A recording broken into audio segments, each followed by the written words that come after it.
Mula-mula saya berlakon, saya selalulah kena marah. Sesuatu yang benda orang kata tak boleh, I akan pergi.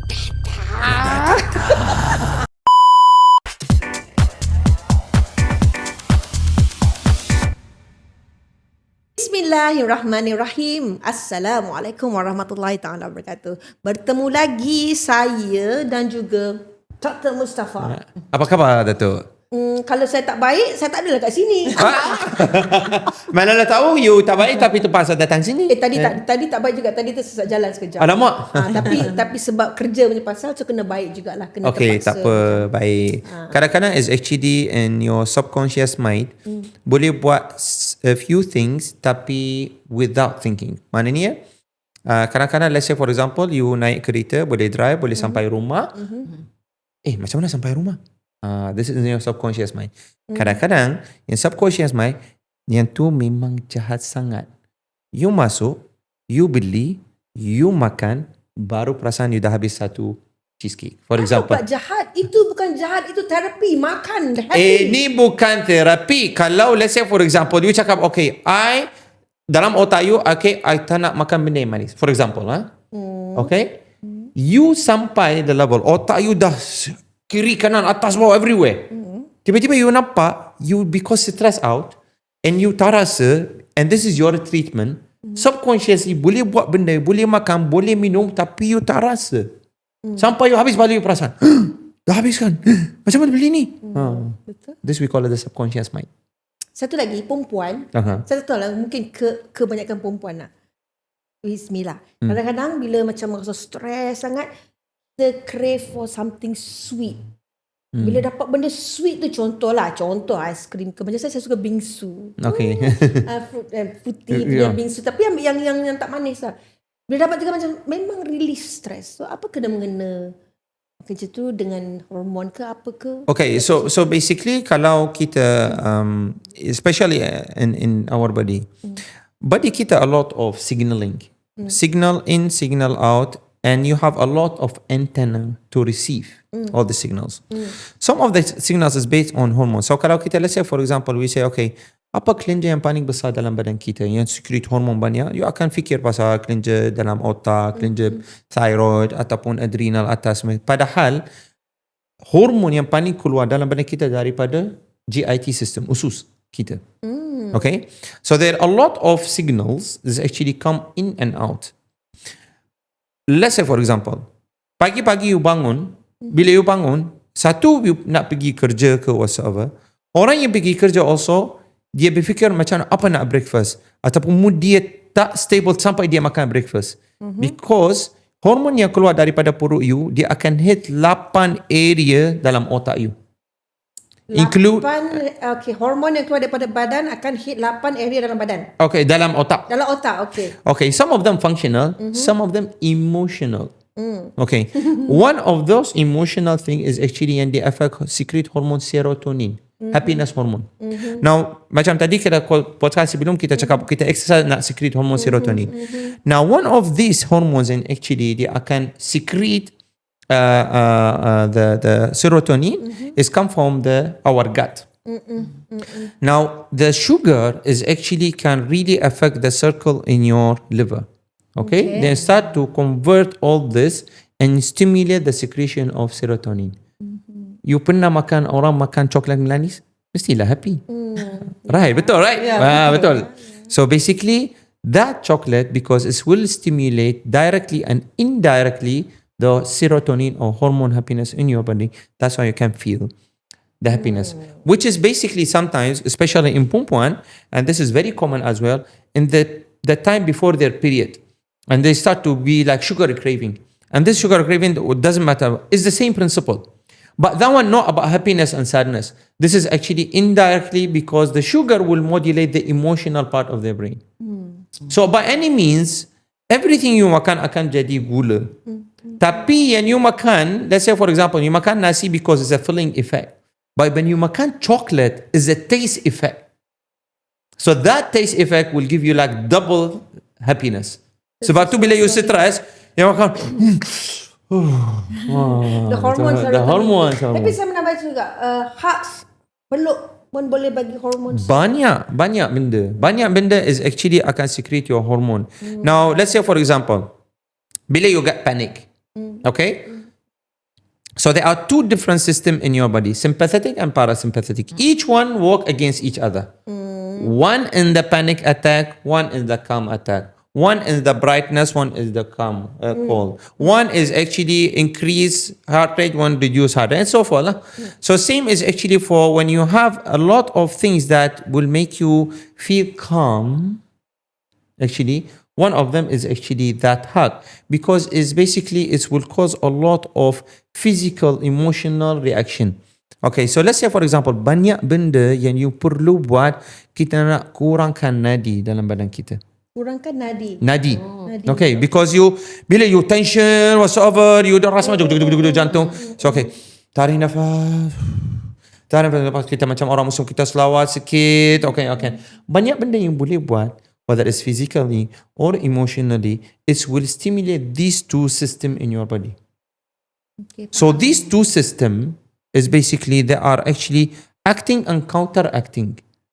And you sometimes you can control them, although they are involuntary. They are let's say for example, you touch something, panas. You panas, jantung laju. This is the sympathetic system. Okay. So when you want to cool down, okay, relax, okay, letak air sikit, whatsoever, parasympathetic will work. Tidur, parasympathetic will work. So there are a lot of things is basically to cool you down. Okay, hari ni kita nak cool down. Kita nak cool down. Dengan kita nak bersama dengan seorang pelakon ni, memang kalau dalam lakonan dia cool. Dekat luar dia cool je. Dia memang jenis cool. Kalau doktor selalu kira BMI kan, saya rasa kalau pelakon ni kalau doktor kira BMI dia okey. Sebab dia tinggi, dia slim, dia cantik. Susah lah ni, because kita kalau kita ikut perempuan, kalau kita ikut Malaysia ada some range. Dia dah lepas that range. Maknanya Dia tak boleh masuk dalam kategori yang perempuan yang dekat sini. sebab dia special sikit lah. Sebab tinggi sangat. Okay. Alright. Kita bersama dengan seorang pelakon yang kita selalu tengok kat TV, iaitu Aliza Syadan. Masya Allah. Terima kasih. Masya Allah. Kita selalu jumpa function je kan. Function je kita selalu jumpa. Tapi saya selalu jumpa Aliza lah dekat TV lah selalu. Okay. Hari ni di luar sana mungkin selalu orang tengok drama, tengok filem, tengok drama, cerita-cerita yang dah kenal, tengok muka, saya tahu tentang pelakon tu, dia berlakon cerita tu, dia berlakon watak tu. Tapi mungkin ada yang tak kenal, yang throwback sikit macam mana Aliza start berlakon, filem apa, drama apa, macam mana boleh terjebak. Boleh Aliza cerita sikit biodata lah, nak kenal dengan Aliza Syadan dengan lebih dekat ni hari ni. Saya berlakon dah lama dah sebenarnya, tapi on and off lah. Masa tu saya kerja. Saya kerja, lepas tu just buat part time modelling masa tu. Modelling juga. Modelling, wow. Tinggi. Tinggi. Saya buat part time modelling, and then lepas tu ada orang offer untuk jadi pelakon ekstra. Saya macam excitednya dapat RM100 per day. Masa tu queue besar lah kan. Kerja office kan. Kerja office pun berapa masa tu? Masa tu tahun berapa? That was 98 saya dah start dah. Masa tu masa tu kita tengah gawat kan. Alright. So macam tu bukan that's not the right time pun saya berlakon. Lepas tu dia orang offer jadi pelakon tambahan. Macam bestnya. Tu orang offer lagi pelakon tambahan. Bestnya. Dapat 100 tu macam best sangat. Sebab minat, sebab suka kan. Saya suka-suka je. Lepas tu macam tengok boleh ke tak boleh ke kan. Kita ni bukannya pandai berlakon. Kan. So cuba je. So bila dia orang panggil, datanglah buat casting. Dan kita pergi, dan dapat offer. Masa first saya berlakon Tragedi Oktober jadi extra. Filem Tragedi Oktober tu. Filem start dengan filem. Bukan drama. Terror. Tapi extra je lah. Tak kisahlah, itu kita filem pertama tu. Filem pertama. Lepas tu ada orang panggil sikit. Lepas tu saya terus berhenti kerja. Saya gamble je dalam hidup saya gamble je. Kira macam dah boleh jamin masa depan ni. Walaupun sebenarnya 50-50, bapa tak lepaskan pun sebenarnya kan. Bapa-bapa kita macam dia tak suka anak tu pelakon. Bagi dia orang pelakon ni jahat kot kan. Bukan jahat, tak menjamin masa depan lah konon kan sebenarnya. Tapi kita jenis macam ke kepala hati muda kan. Tapi masa tu you already dah habis belajar, dah ada kerja, dah semua right. Masa daripada kecil memang tak ada langsung ke? Macam memang minat berlakon ke suka? Memang tak ada. Memang tak minat pun. Bila kat sekolah kan dia buat macam drama-drama. I tak pernah join langsung. Tapi okay, minat satu hal. You tahu ada talent tu ada tak? I tak rasa pun ada Tak talent. rasa pun. Okay. Sebab setiap kali Tak pergi tu pun. Tak pergi bahagian untuk acting ke tak ada. langsung. I just gamble je macam boleh ke berlakon lah. Tapi macam mula-mula saya berlakon, saya selalulah kena marah kan. Kena marah dulu lain macam sikit. Kena marah tak macam sekarang kan. Betul. Ariza kerja apa? Saya kerja bank. Kerja bank, also banker. Okay. Saya kerja bank, lepas tu saya gamble, saya berhenti. Saya masuk bidang ni. Okay. So daripada tragedi Oktober tu boleh ceritakan? Adalah offer-offer lain orang panggil. Tapi saya macam biasa saya buat modelling, part-time modelling. Okay. So kalau berhenti pun saya fikir okay, saya ada part-time modelling, so boleh cover untuk saya kan. So okay je lah. So lepas pada berlakon filem tu, maknanya kerjaya model dengan berlakon tu still masih lagi buat modelling lah. Masih lagi. Okay. Pada masa tu income yang mana lagi rasa macam banyak? pada masa tu lah kan. Okey lah masa tu. Tapi sama je sebenarnya. Tapi sebab mula-mula saya rasa macam boleh ke berlakon ni, ada ke bakat. Lepas tu macam bila ni orang offer tu punya saya ada bakat kot. Tapi mula-mula memang kita kena marah lah. Tak adanya kita akan bagus je berlakon. Tak ada. Zaman dulu lain dengan sekarang. Tapi apa yang push you to the selalu orang marah, you tengah-tengah not here not there. Apa yang berlaku sampai you jadi in this line 100%? Okay, myself I selalu ambil benda macam sesuatu yang benda orang kata tak boleh, I akan pergi. Cabaran. I jenis fighter. Okay. Wow. Fighter. Okay. Kalau orang kata tak boleh, kenapa tak boleh? Mesti boleh kot. Macam tu. So bukan senang tu nak gamble, nak keluar daripada bekerja, dah pilih kerjaya, nak berlakon tu apa semua tu. Jadi ingat tak selepas dari Oktober, lakonan apa selepas tu yang drama yang paling kira macam okey lah, kira boomkan nama Aliza lah. Boomkan nama saya masa saya buat drama Romeo and Juliet. That was in 1999. 1999. Okay. Masa tu pegang watak apa tu? Watak jahat lah saya. Watak jahat lah kan. Okay. Watak penggoda. Dia tu penggoda lah. Watak jahat lah. Antagonis lah. Okay. Macam mana boleh ambil watak macam tu? Ataupun dia memang diberilah? Dia orang offer. Masa tu Kak Irma ada, ramai pelakon-pelakon ni apa semua. So dia cakap, okay, muka memang ada watak untuk watak penggoda. So saya cakap, ada ke? Okay, tadi kita interview Aidil kan, dia pun cerita, dia kata memang kalau kita tanya pelakon, memang kalau kita tanya pelakon, watak apa yang selalu orang cepat ingat? Memang selalunya orang akan sebut watak jahat. Watak jahat. Watak baik ni lambat orang nak ingat. Okay, Aliza nak cerita, kenapa jadi macam tu? Apa bezanya? Kenapa macam tu? Watak baik orang tak boleh. Tak, watak jahat ni sikit je kita bagi macam nak apa? Kan. Watak baik ni I rasa boleh, bukan tak boleh lah. Sebagai pelakon kita kena serba boleh. Kita tak boleh lah satu je karakter kan. So watak baik ni agak macam mencabar. Macam mana kita nak jadi macam Datuk Nora? Kita kena duduk macam ni. Saya ni Amalin tahu. Ini during podcast, lepas podcast lain. Okay. Tak, because I rasa kalau orang jahat, orang macam geram lah ini. Geram lah. So dia akan cari, dia akan apa dia buat. Okay, selalunya sebab watak jahat tu kita lakonkan kan. Maknanya Aliza bukan macam tu. So macam mana menghayati sesuatu watak tu kalau jahat-jahat sungguh kan, macam geram-geram betul betul lah macam macam mana? Macam menghayati, saya banyak tengok movie sebenarnya. Okay. Kalau dulu saya suka layan drama Tamil, Hindustan. So belajar daripada situ. Sebab saya tak ada belajar mana-mana Kelas ke apa. kelas ke apa. Dulu saya pernah belajar dekat dengan Fauzanawi. Okay. Pernah belajar dengan dia apa semua. Belajar sikit-sikit lah, tidaklah kata 100%. Tapi saya belajar daripada segi saya tengok movie. Tengok karakter semua. And then mestilah kena baca skrip. Kalau tak baca skrip, mana kita nak tahu cerita watak ni macam mana, ni macam mana, si dia ni macam mana kan. Macam tu.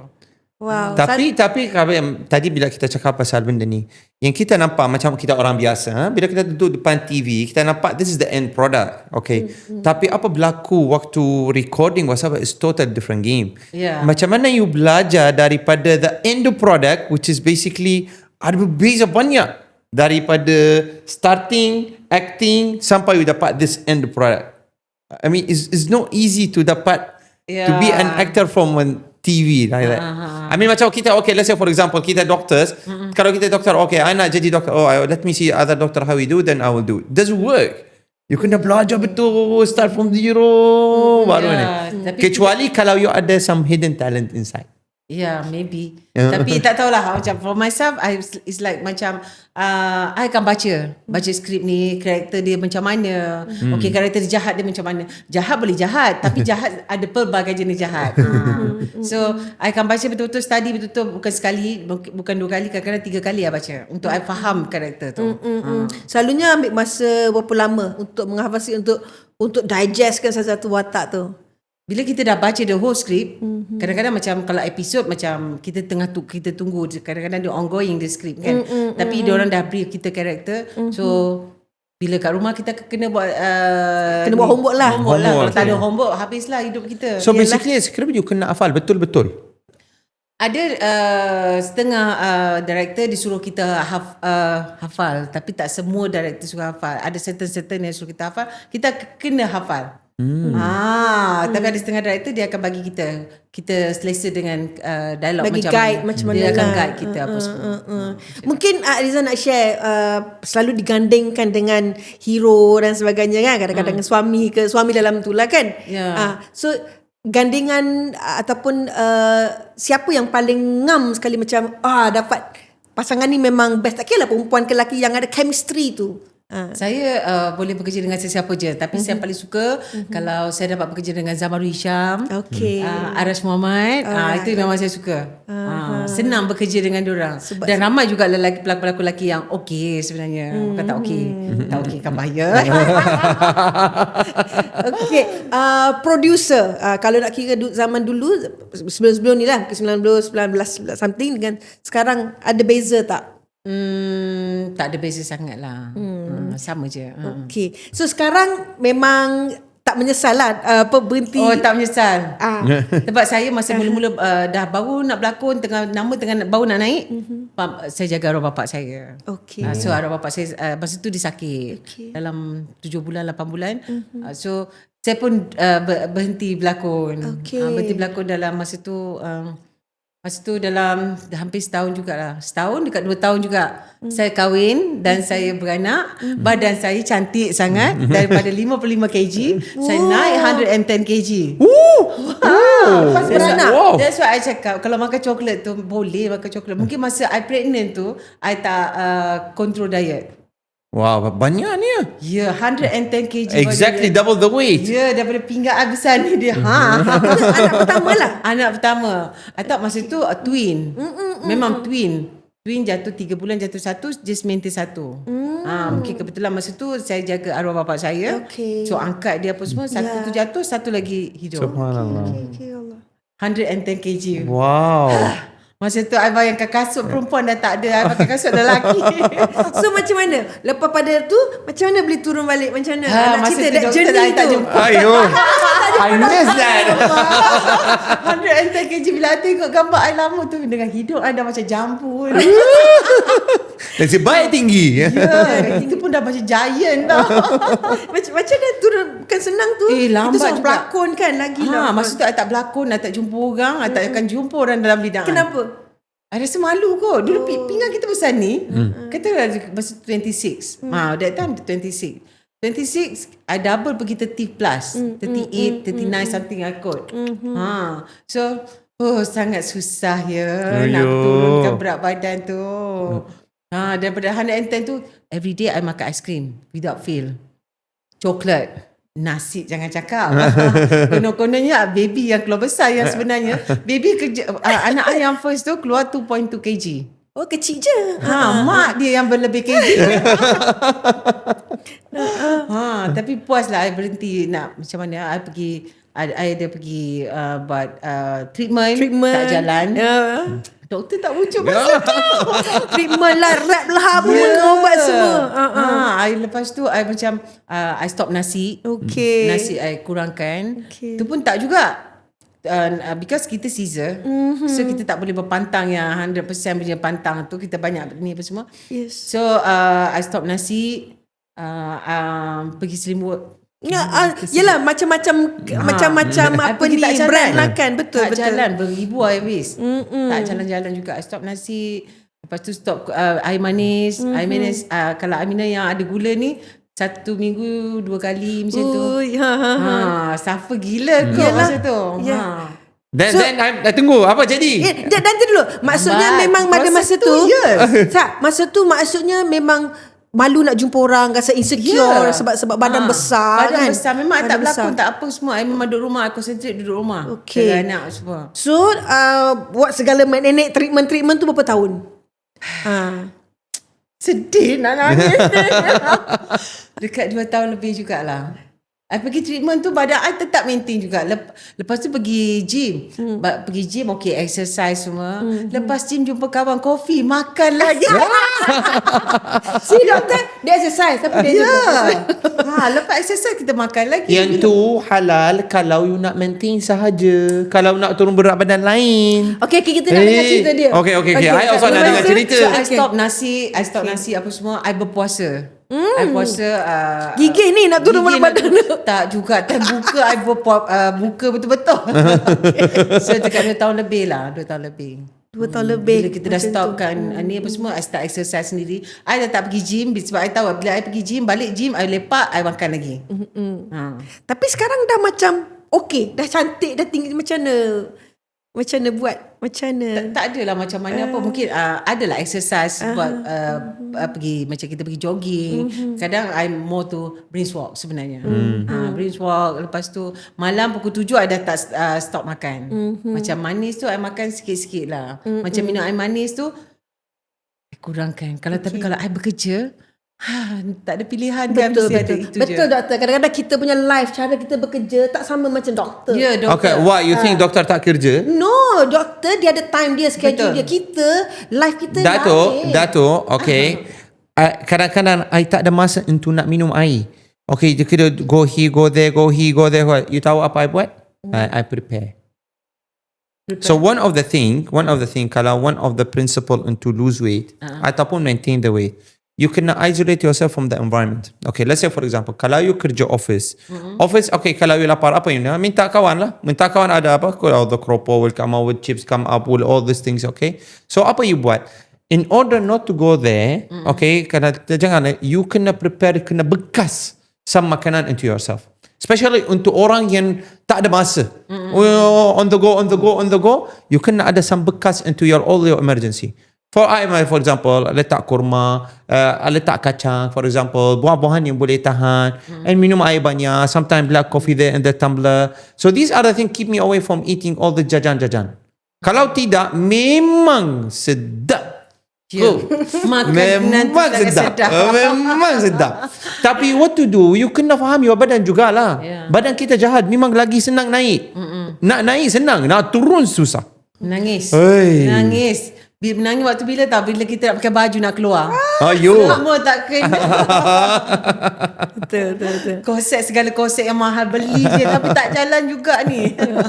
So macam mana rasa stres kan, pressure-nya apa ni, sebab yalah nak kita pelakon kan, nak masuk dalam TV nak kena kecil dan sebab sebagainya kan. macam TV dulu okey. Keluar seketul tu. TV sekarang besar ni. Mak biarkan je. Masa tu stres tak? Macam mana? Sangat stres. Bila orang cakap bila nak pakai baju kan, tak boleh ke pakai baju ni? Wardrobe hantar baju. Wardrobe hantar baju. Kita mencuba tapi tak boleh pakai juga.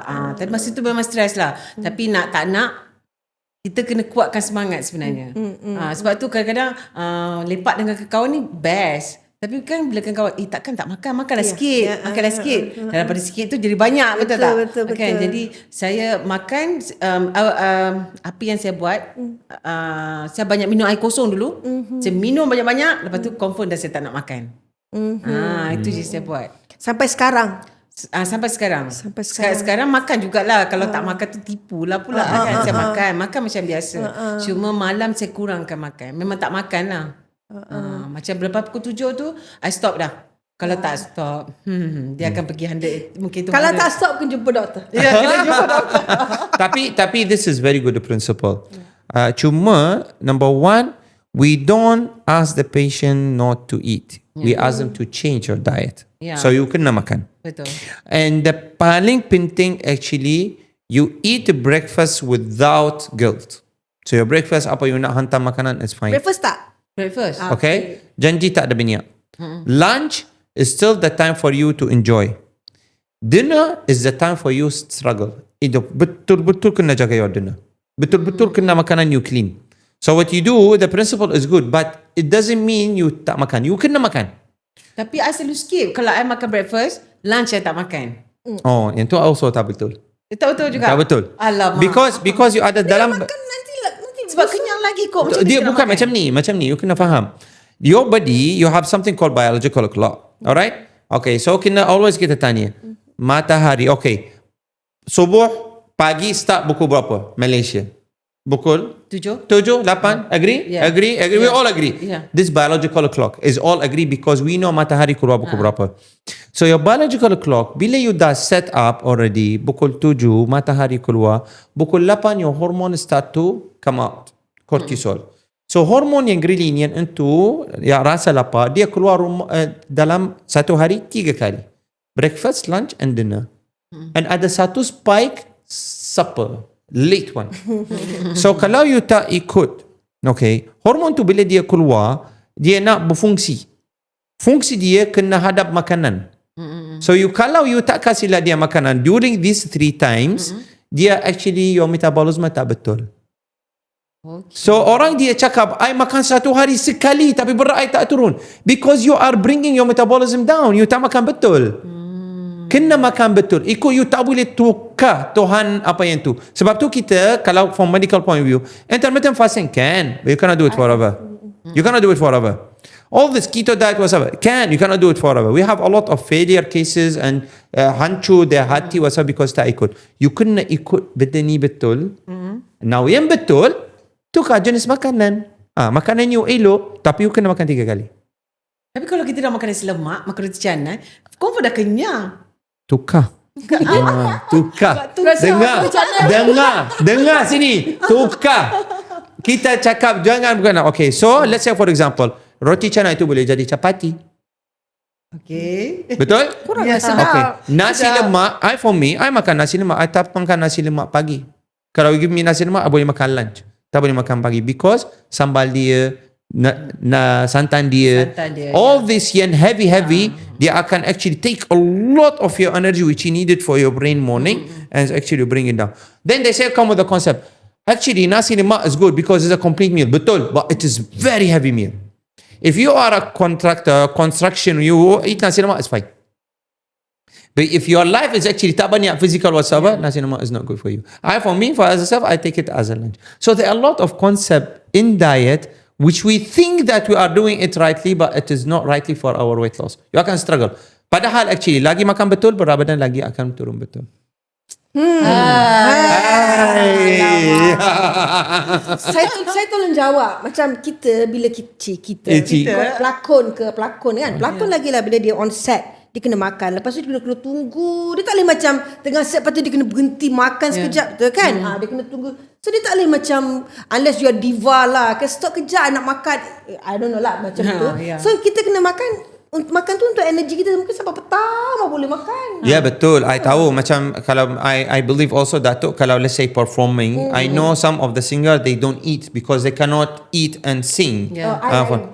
You terbalik. I makan 2 hours before I nyanyi. Kalau I tak makan, I tak boleh nyanyi. Oh, okay. Okay. So basically like this. Kita also, let's say dalam kadang-kadang kita buat surgery. Masa I used to do cancer cases. Some of the cases, especially esophagus, it will take 13 hours, 11 hours or so. Tak ada masa. Even sometimes kita will just pray for prayer. Either you eat or you pray. Something like that. So these are the things sometimes bukan selalu. Kita pelakon selalu. Ya, kita sampai je set, makanan tu dah siap set dah. Siap-siap semua dah catering apa semua kan. Kita tak boleh choosy. Yeah, it's okay, fine. It's okay. Dalam tu, I'm sure ada banyak makanan. Ada nasi, ada ayam, ada ikan, ada whatever. You can actually pilih apa you nak makan. Jaga portion. Jaga portion. Okay, tak apa. Letak sayur-sayuran lebih, protein lebih. Boleh. Okay. Saya tolong jawab. Kita kan sebagai artis kan memang kita pun manusia kan. Kita pun ada, especially bila dah kita berkahwin, kita beranak, kita biasalah badan naik apa semua. So memang biasa kita pergi situ, kita buat ni, makan ubat, pergi treatment, pergi rap, pergi tu, pergi mana apa ni. Lepas tu last kali injection lah, apa benda semua tak jalan. Kan? Last kali, ni ada orang cakap kat saya lah, last kali dia buat ubat, last kali dia pergi buat bariatric. Okay. So apa kebaikan dia bariatric ni kalau dah habis the solution? Pernah dengar kan bariatric?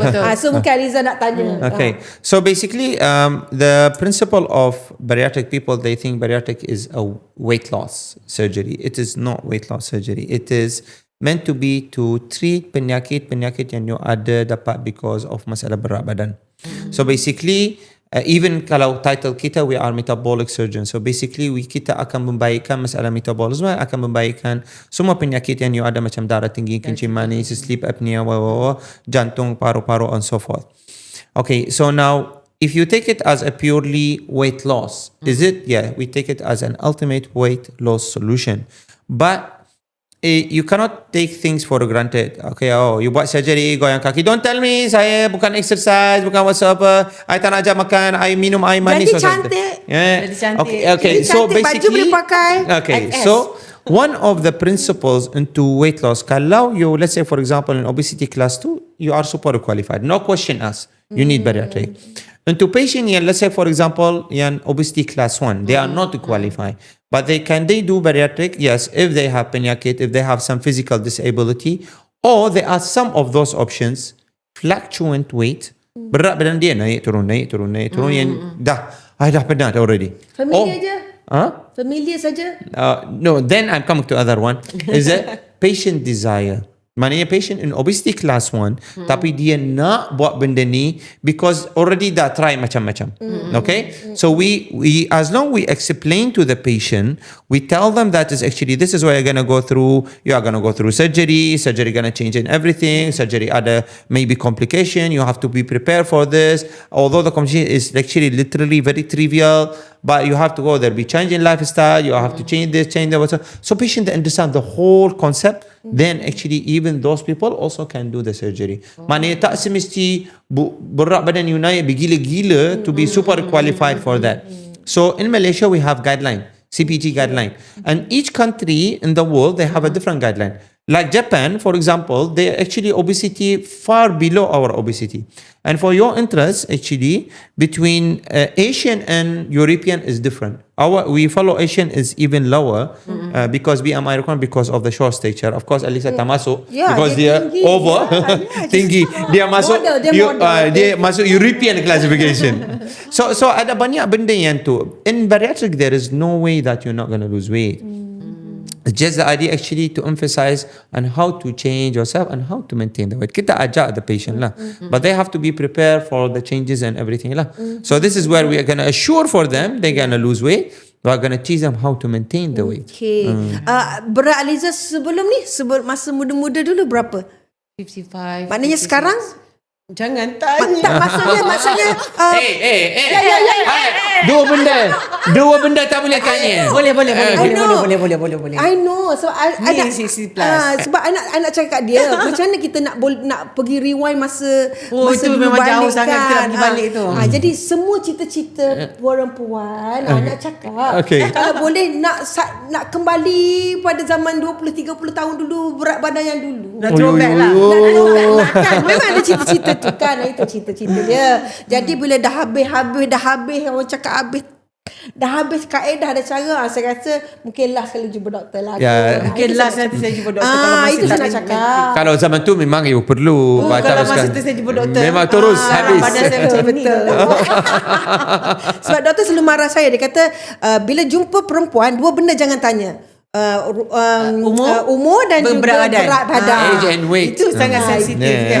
Age and sebab weight. ni sebab kita bercakap secara perempuan dengan perempuan kan. Dan Well, tak bisa basically, because I will consider this is very personal. Now, even from medical legal, you tak boleh cakap untuk orang, actually, kau ni gemuk sensitive. Yeah, very sensitive. No, very because ada doctors yang dia cakap, you gemuk macam ni, macam mana you nak turun? Macam ada dia cakap. So basically, patient macam tu boleh sue the doctor. So from the ethic, kita cakap, kalau berat you tinggi macam ni, you tak boleh turun in the normal way. Because you cannot blame the patient for being obese. You cannot. For us as a doctor, I'm treating obesity. I cannot treat the patient. I blame him for his obesity because I know obesity is penyakit. Kalau pergi doktor lain, let's say for example dia cakap lutut, kau ni gemuk macam ni, of course lah, atau you tak boleh tahan, lutut dah rosak, belakang dah rosak. Body shaming, you cannot. Medical legal cannot. So from bariatric and weight loss, we cannot blame. So when we got the patient in their obesity, we receive them with hug. Okay, come, I'm gonna sit you and I'm gonna help you on this problem.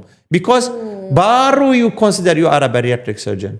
Even there is an article. They said doktor yang buat bariatric boleh dia buat bariatric kalau doktor tu gemuk.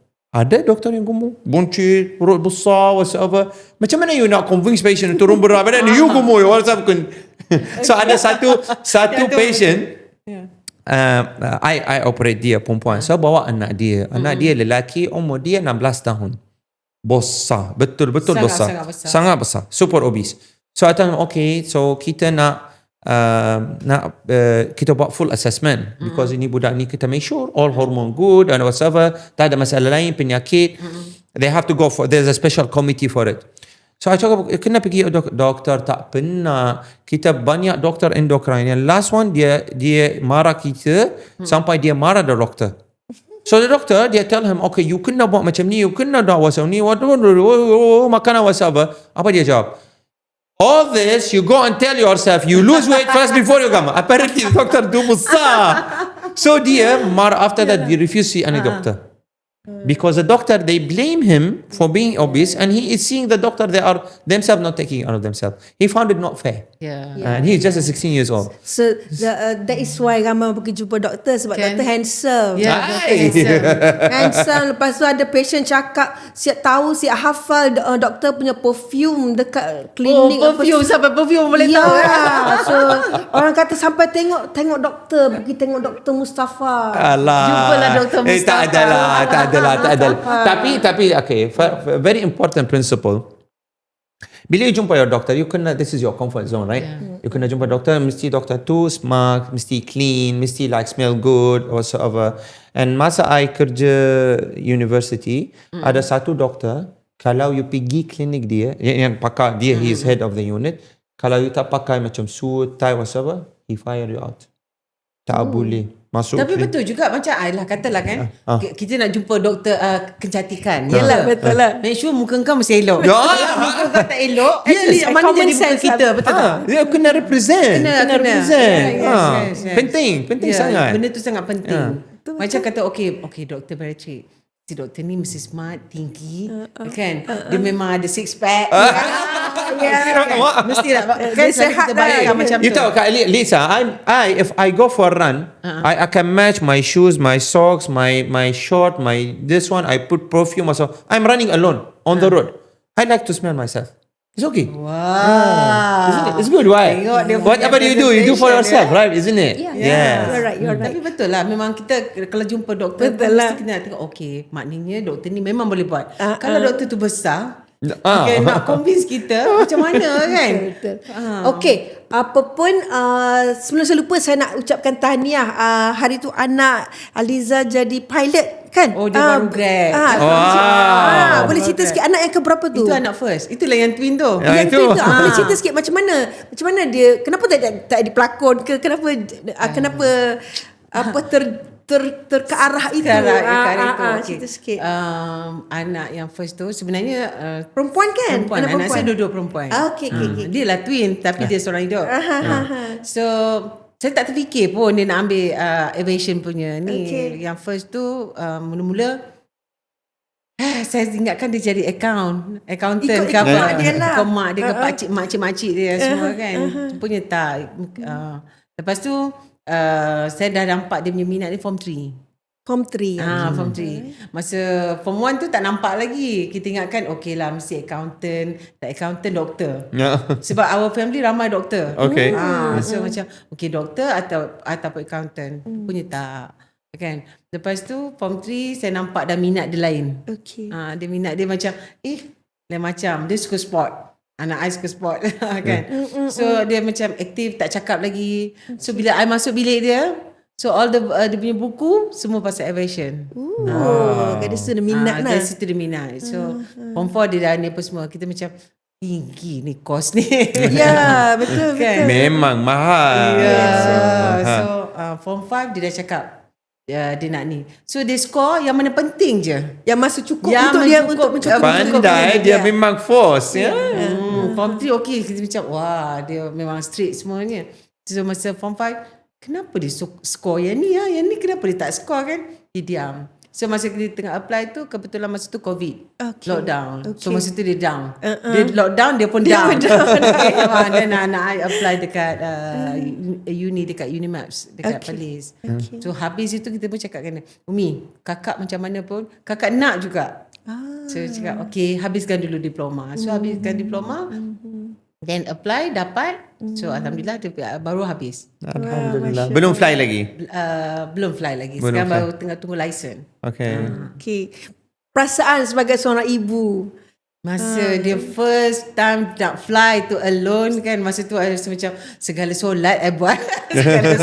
segala benda I buat untuk macam kita takut sebab anak kita perempuan. Yeah. Anak saya tak ramai, 2 orang je. So macam okay lah kita bagi moral support dekat dia apa semua. So masa dia bawa ni betul ke That's why bila dia nak bawa kereta saya cakap, Kak bawa kereta tu hati-hati tau. Umi kat atas pun kakak bawa. So yang tu I kalah lah. Yalah. Dia tak minat berlakon. Tak kot. Yang kedua pun tak minat berlakon. Yang kedua pun tak minat. Okay. Dua-dua bukanlah kita tak bagi. Cabaran dia besar. Sekarang kalau nak jadi seorang pelakon kena ada knowledge. Jangan main tergejah je. Memang kita tak ada knowledge tiba-tiba masuk nanti kita akan datang je dah lain kan. Bila kita interview seorang pelakon ataupun penyanyi memang kita jawapan yang sama. Kalau anak kalau boleh tak payah. Walaupun itulah kehidupan kita. Kehidupan kita yang kita tanggung yang dah, kita tanggung. Tapi kenapa sebab saya seorang penyanyi. So mungkin lain sikit. Mungkin Aliza nak share. Kenapa kadang-kadang pelakon dia tak nak anak dia berlakon. Kenapa? Padahal income apa semua, fame kan boleh jadi popular. Tapi kenapa kita tak nak galakkan anak kita berlakon? Bukan tak nak galakkan. Saya macam mana? Macam mana? Okay, mula-mula tu macam kalau boleh sebab kita tahu susah senang perit dia macam mana. Bukanlah tak ada kemanisan, ada manisnya dalam bidang lakonan. Tapi kalau boleh ambillah bidang lain yang menjaminkan masa depan. Kita tak tahu mungkin hari ni kita boleh berlakon, esok lusa tak boleh berlakon macam mana? Kan. So bila kalau dia buat ada bidang lain, buatlah bidang lain. Sebab saya tahu anak saya tak ada bakat. Memang tak ada bakat berlakon pun. Kalau dia minat lah kan. Dia minat lah. Aliza sebut susah perit tadi. Mungkin Aliza boleh share dengan kita orang semua. Apa yang susah perit sangat tu? Susah perit. Kalau susah perit kenapa dia ada berlakon? Okay, kadang-kadang macam kita macam penyanyi lain. Macam pelakon ni dia ada pasang surut kan, ada yang manggil, ada yang tak ada. Takkan sebulan 2 saya nak biarkan anak saya tak bekerja, tak apa semua. So biarlah dia belajar benda lain. So dua-dua saya tak adalah saya cakap tak boleh berlakon, haram ke apa, tak ada. Kalau dah minat saya teruskan, tapi saya nampak gayanya anak saya dua-dua tak minat dalam bidang ni. So kalau boleh dalam bidang lain, di bidang lain. Mungkin di belakang tabir, yang tu saya support. Okay, alright. Pengalaman Liza lah kan dah banyak berlakon drama, filem dan sebagainya. Mungkin ada watak idaman ataupun watak yang Alisa duk tunggu-tunggu bila aku nak sangat watak macam tu. Tadi ideal dia nak sangat jadi apa ni Action. So mungkin setiap pelakon tu dia ada cita-cita dia yang saya paling suka sebenarnya saya idamkan. Saya tak tahulah lately ni banyak watak-watak yang tergenis saya dapat kan. Tapi kalau boleh saya teringin sangat watak-watak yang air mata. air mata. Air mata sedih. tu, yang sedih tu. Kadang-kadang kita nak lepaskan apa yang kita rasa ni, tak boleh main lepas je kan. So macam Melalui lakonan melalui lakonan lah kita lepaskan. Kalau kita marah orang pun melalui lakonan kita lepaskan. Tapi taklah selalu. Sebelum ni tak pernah dapat Ada dapat tapi tak banyak. Selalu banyak dapat otak yang tergenis. Sebab tu saya menang untuk ABP. Yes, saya lupa nak tahniah after berapa tahun dapat tu. Itu pun saya tak fikir macam ya ke menang ni. Bukan cerita sebab memang kita dapat anugerah dalam apa-apa pertandingan itu kira macam setengah orang kata Allah. Bagi saya bukan Allah, itu adalah satu pengiktirafan. Sekian tahun ke 10 tahun pun itu pengiktirafan besar. So sebab kita berlawan dengan orang muda kan, nak berlawan dengan muda macam boleh ke ni apa semua macam. Cuma bagi saya rasa satu penghargaan, mungkin orang kata alah ABP je kot. Tak ada. Itu bagi orang. Ya, bagi saya itu besar. Adalah satu penghargaan saya dalam bidang ni. Yang membuktikan saya mampu. Kalau kata saya tak mampu, orang pun tak akan vote untuk saya kan. Saya rasa macam syukur Alhamdulillah dapat pengiktirafan, dapat bawa piala tu pun dah best sangat. Betul. Berapa tahun nak dapat tu? Ya, sangat-sangat lama untuk saya dapatkan benda tu. Tapi tak terfikir pun. Last year macam masuk. Okay, ramai lagi kot yang hebat-hebat ni. Tak terfikir menang. Okay, Alhamdulillah menang. Alhamdulillah. Pada masa tu, masa pegang tu apa rasa? Masa pegang tu saya macam antara mimpi. Betul ke tidak? Dia akan selalu ini apa ya? Inilah dunia. Inilah dunia aku. Cerita-cerita sebab memang kadang-kadang orang selalu nampak kan bila artis terima award, alah. Bagi saya, kecil ke besar ke, apa dia panggil, perjuangan nak dapat tu, it's a big deal lah. Doktor pun tahulah kan. You work hard, dapatkan pengiktirafan tu. You tahu, even kalau let's say for example, sometimes you be tournament, okay? Tournament tu, dah pergi let's say for example run, marathon, half marathon, whatsoever. Berapa ribu orang masuk. Okay, berapa orang yang elite yang habis within less than 1 hour. Some people habis dalam 3 jam whatsoever. Dapat medal tu. Oh my God, automatically you feel happy. That moment you akan lupa all the tired time you be running and cycling and all this thing. Dapat benda ni, ambil gambar whatsoever. It does have it's achievement, you know. It's an achievement. Betul. Apa nama ni, setengah orang kata saya terlupa nak cakap dia punya point. Bila kita dapat tu tak sama dengan kita dapat duit. Macam kalau dapat lakonan dapat bayaran yang tinggi, that award tu besar. Yes, of course. Dia. Yes. So macam Aliza bila pegang tu, apa you punya vision macam adakah aku nak kalau aku berhenti baru ni sebab badan besar, kalau aku berhenti memang aku tak dapat. Masa tu saya rasa ya Allah, inilah satu penghargaan saya. Saya rasa macam penghargaan orang bagi kat saya, biarpun kata orang benda tu kecil kan, bagi saya terlalu besar sebab bukan senang nak dapat benda tu kan. Mungkin orang cakap alah vote je kot kan, mesti senangnya macam tu je. Sebenarnya tak ya, untuk ke arah itu bukan senang kan. So rasa macam bila pegang tu, wah betul, aku betul ni. Aku dalam bidang ni. Kalau dulu aku berhenti, tak dapat benda ni.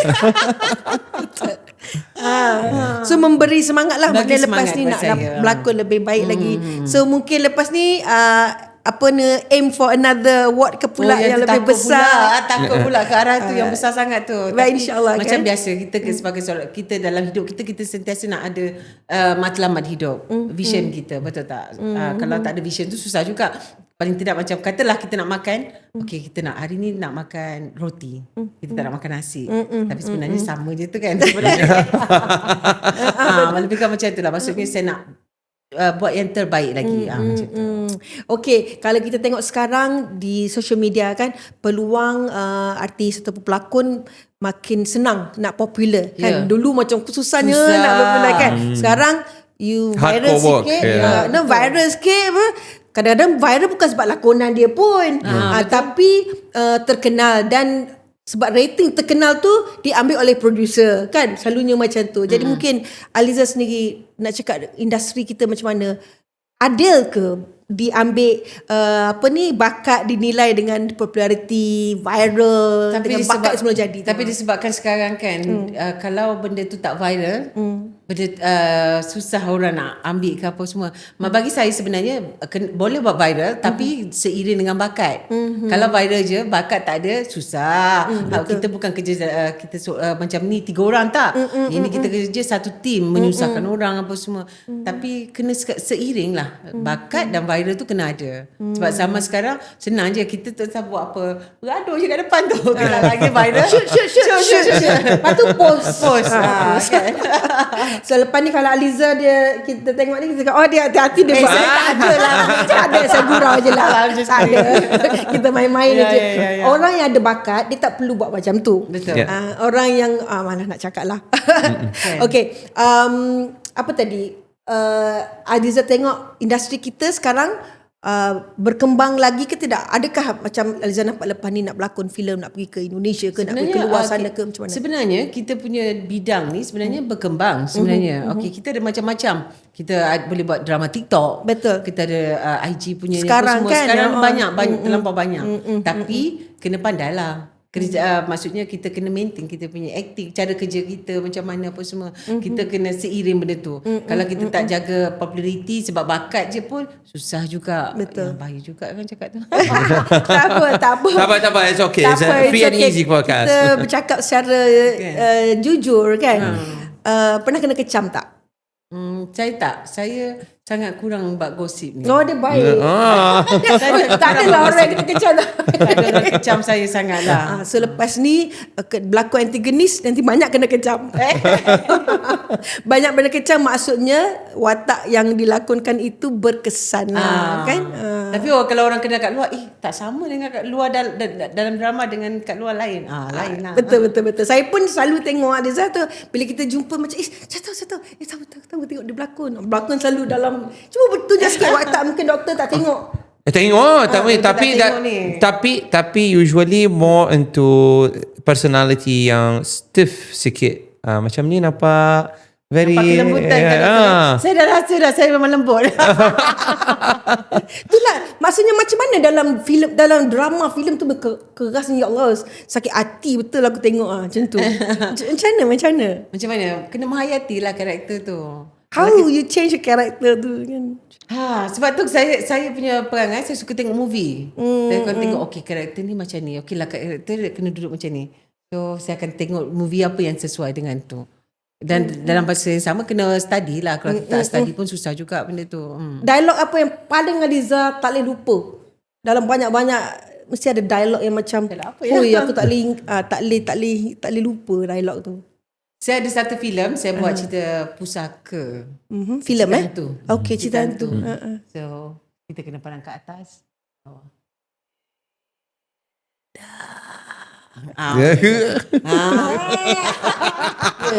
Tutup lampu sikit dah. Tapi tu belum karakter lah. Tapi yang watak tu saya suka.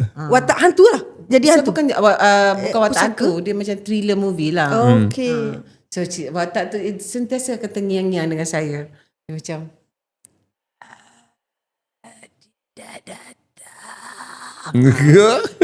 terbau sikit je lah. Itulah pelakon. Jangan tutup lampu Tutup lampu, kejap lagi dia tunggu kat depan. Saya balik pun kita sebut. Okay, so kalau kita ikut between personality and character, Aliza, mana personality or character usually you suka?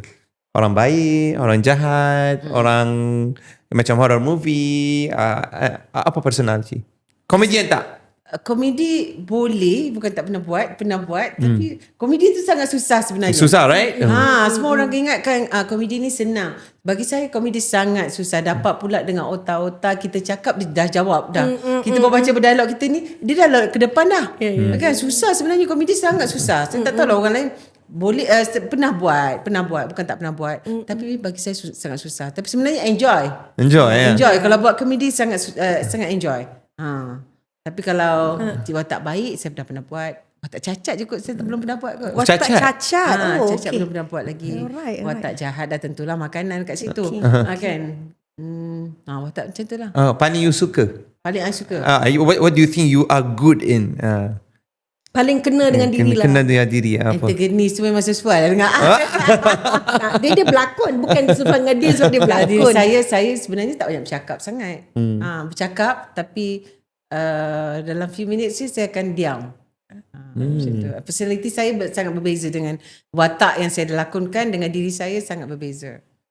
Mungkin orang tengok macam wah dia mesti bercakap banyak. Tak. Sebab tu kot anak-anak saya pun lebih kurang macam saya juga. Kita sebagai wanita kan Liza, kita wanita kan banyak melalui macam doktor kata wanita ni sangat kompleks kan. Betul. Okay. So kita melalui pelbagai fasa lah, daripada muda, remaja, tua, kahwin, ada yang begini, beranak, macam-macam.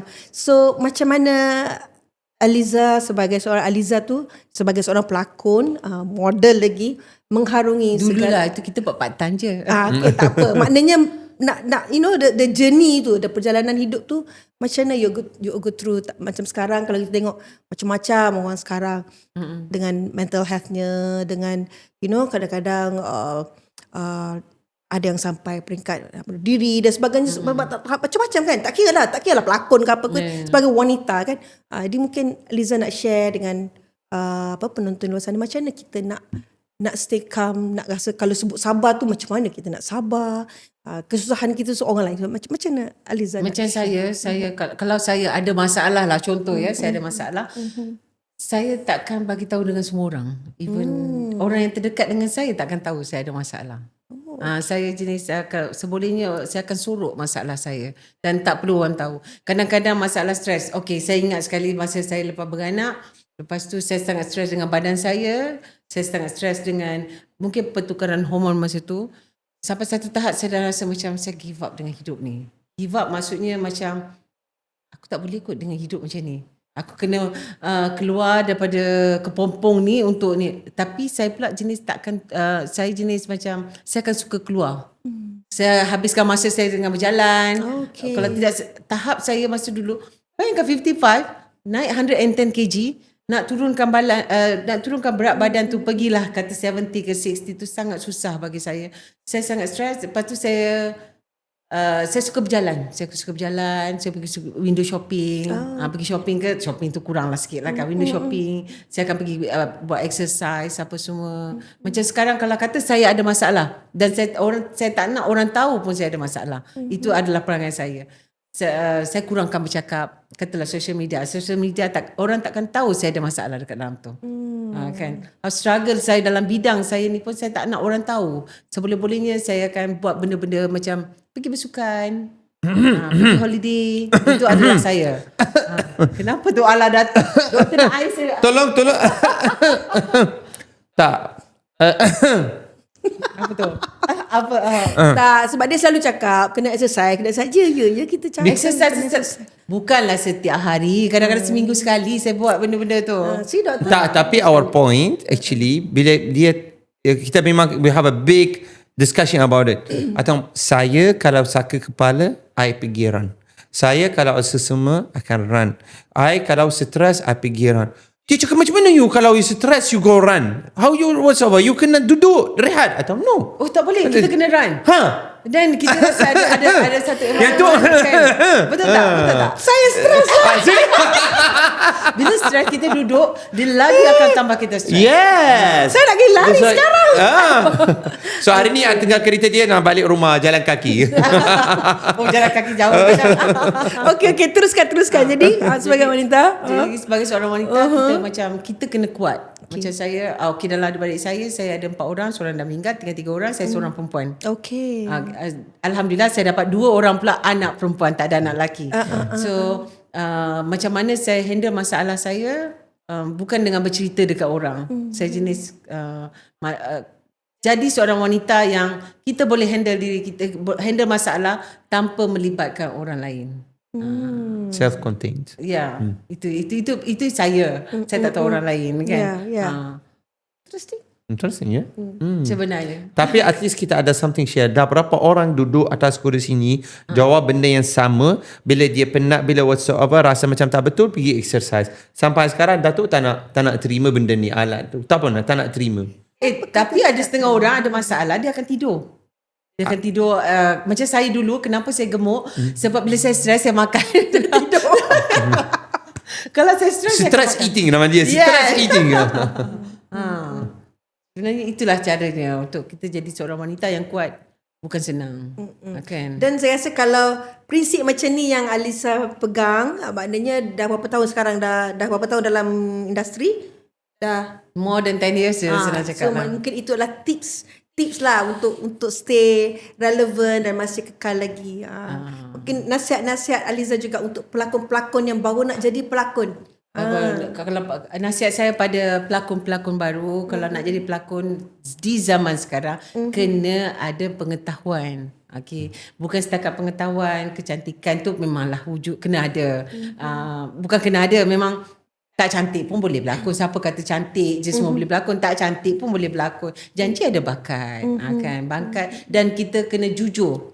Dalam apa saja kerja sebenarnya kita kena jujur. Dalam lakonan pun kita kena jujur. Orang boleh nampak kita tak jujur dalam lakonan kita. Dengan air muka kita, air mata muka kita, orang boleh nampak yang kita ni memang tak jujur. Kan? Tapi kita berlakon sekadar menghafalkan dialog. Jadilah seorang pelakon yang jujur untuk kekal relevan dalam bidang ni.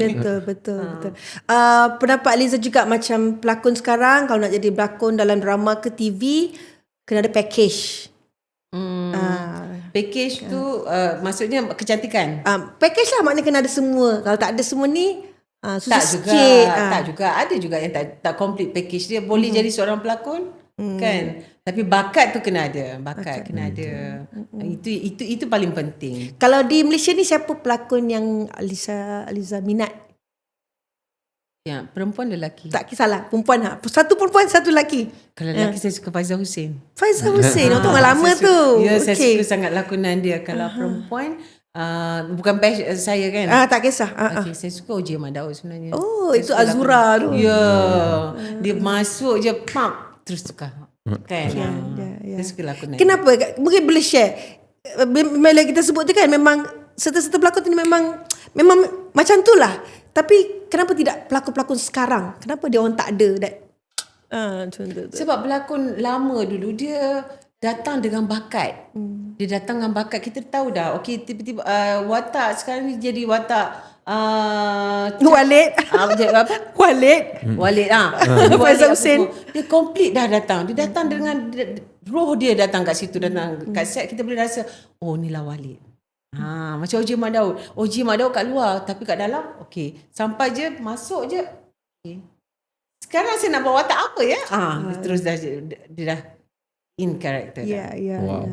I always impressed tengok pelakon dia bila dalam dia in character, dia boleh tukar. Dia boleh tukar. Tengah sedih, boleh tengah memang sedih ada problem lah kat luar kan. Kita kena berlakon dia buat komedi kelawak kan. Boleh ketawa. Ketawa yang rasa kita pun akan ketawa dengan dia punya lawak tu. That is talent. Tadi memang I cakap masalah untuk acting ni is not easy. I seorang, kalau you suruh I buat benda, I tak boleh buat. Kalau I buat naturally, I boleh buat. Tapi suruh I buat benda macam ni, you kena cara macam ni, you kena tunjuk macam ni, I tak boleh. Tapi kalau I just talk about it, maybe I can do it. Cuma acting tu is something inside lah. It's a talent, yeah. So that's why doktor jadi doktor, saya jadi penyanyi, ada saya jadi pelakon. I nak jadi doktor yang also Menyanyi? Bukan menyanyi, tak boleh. Doktor dalam berlakon. Dia nak berlakon. Doktor bagi Habis orang lain lah berlakon. Doktor jadi doktor. Dah dapat offer lah Datuk. Tak payah bagi orang lain lah doktor. Mana lah tahu mana lah tahu rezeki lah saya. Siapa nampak Lisa dia also sama. Dia memang who knows from model to this one, from back to model to jadi ni. Kan. Mana lah tahu. Sebenarnya rupanya dia ada bakat terpendam. Itulah tak sangka, ingatkan dia doktor je. Okey. Apa lagi yang Aliza nak pesan kepada peminat-peminat tengok album filem tu terbaru. Boleh menyanyi, minat menyanyi tak? Nyanyi tapi saya tak ada bakat. Saya tak ada bakat. Saya tahu saya tak ada bakat. Tapi nanti boleh kalau menyanyi. Kalau saya nyanyi nanti hujan ribut semua. Oi. Tapi saya suka lagu Datuk. Masya Allah. Dugaan. Okey. Tapi saya tak boleh nyanyi. Alhamdulillah. Okey. Terima kasih banyak-banyak kepada Aliza. Saya rasa hari ini saya lebih mengenali Aliza dan juga penonton di luar sana pun mengenali. Bukan sekadar mengenali watak Aliza di drama saja ataupun di filem saja. Ini Ali saja. Aliza Syadan. Ya, Inilah dia. Bukan dia. karakter ini, bukan lakonan. Macam mana? Akan datang. Dia dah datang. Dah datang. Jadi macam mana? Dia dah datang. Dia datang.